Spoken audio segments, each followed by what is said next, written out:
हरियाणा में 5 अक्टूबर से विधानसभा के चुनाव होने वाले हैं और इसी बीच बीजेपी ने बुधवार को 67 सीटों पर अपने उम्मीदवारों के नाम की लिस्ट जारी कर दी है। लेकिन जैसे ही ये लिस्ट जारी की जाती है, भाजपा के विधायक और मंत्रियों के इस्तीफे आना शुरू हो जाते हैं।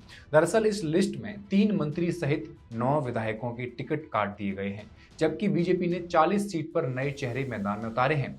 बिजली मंत्री रणजीत सिंह चौटाला, विधायक लक्ष्मण नापा, किसान मोर्चा के प्रदेश अध्यक्ष सुखविंदर श्योराण, प्रदेश उपाध्यक्ष जीएल शर्मा और सतीश खोला ने तो टिकट नहीं मिलने से नाराज होकर पार्टी की सदस्यता छोड़ दी है, अपना इस्तीफा दे दिया है। अब हरियाणा की सियासत एक बड़ी करवट ले रही है। नेताओं का दल बदलू कार्यक्रम शुरू हो गया है, लेकिन भाजपा की पहली लिस्ट आने के बाद भाजपा खेमे में सन्नाटा पसर गया है और इसकी वजह है कि बीजेपी के उम्मीदवारों के इस्तीफे की झड़ी लग गई है। बीजेपी के मौजूदा विधायक टिकट कटने के बाद अब बागी रुख अख्तियार कर रहे हैं। बगावत का ये बिगुल रणजीत सिंह चौटाला से लेकर विधायक लक्ष्मण नापा ने बजा दिया है। चौंकाने वाली बात तो ये है कि टिकट बांटने के बाद से बीजेपी के करीब 32 नेताओं ने पार्टी को अलविदा कह दिया है, जिसके चलते हरियाणा में अब भाजपा की राह बहुत मुश्किल हो गई है। दूसरी राजनीतिक पार्टियों में फूट डालने वालों के यहाँ बगावत का ये मंजर क्या इस बार हरियाणा विधानसभा से दूर भाजपा को कर देगा? आइए जानते हैं फैक्ट्स एंड फिगर्स के इस एपिसोड में।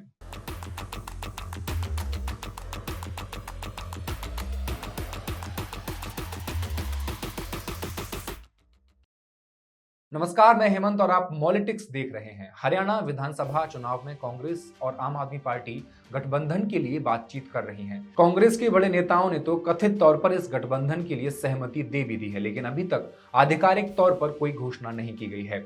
हरियाणा की विधानसभा में 90 सीटें हैं। कम सीटें होने की वजह से राज्य की हर सीट पर जीत काफी अहम हो जाती है।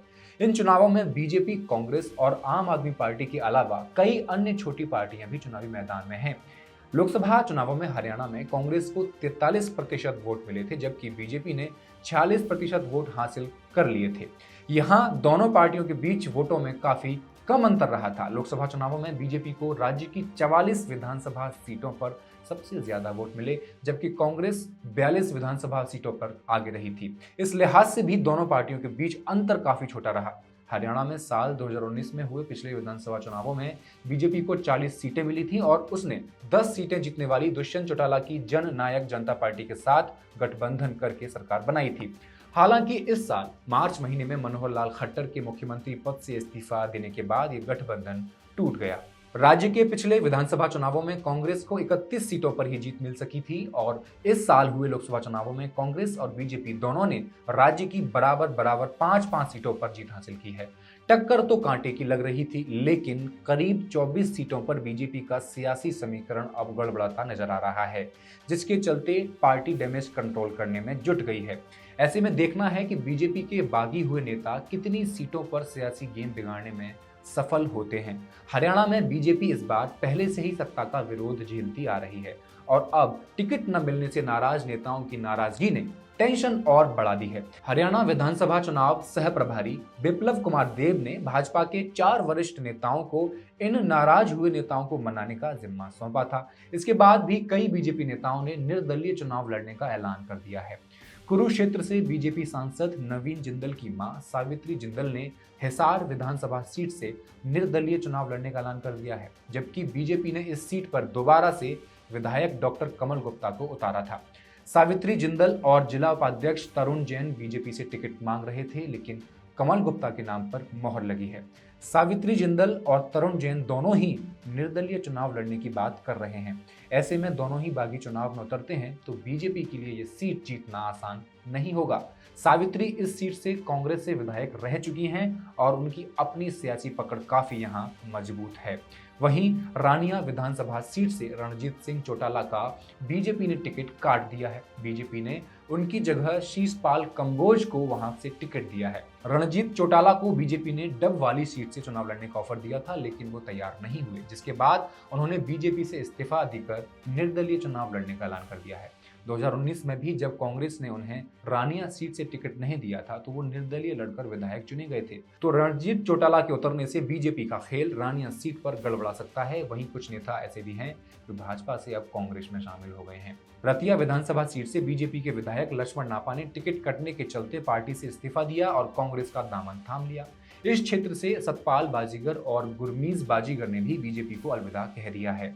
लक्ष्मण नापा के बीजेपी छोड़ने से रतिया सीट का भी समीकरण बिगड़ता नजर आ रहा है। रादौर विधानसभा सीट पर भी पूर्व मंत्री कर्णदेव कंबोज ने बीजेपी के सभी पदों से इस्तीफा दे दिया है, जिसके बाद पार्टी का सियासी खेल बिगड़ सा गया है। सीएम सैनी उन्हें मनाने के लिए घर भी पहुंचे, लेकिन कंबोज ने शुक्रवार को अपने समर्थकों की बैठक बुलाई।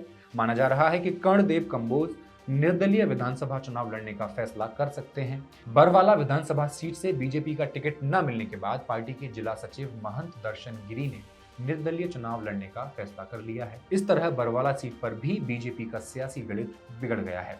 सफीदों विधानसभा सीट से टिकट न मिलने के चलते जसवीर देशवाल ने पार्टी छोड़ दी है और निर्दलीय चुनाव लड़ने का ऐलान भी कर दिया है।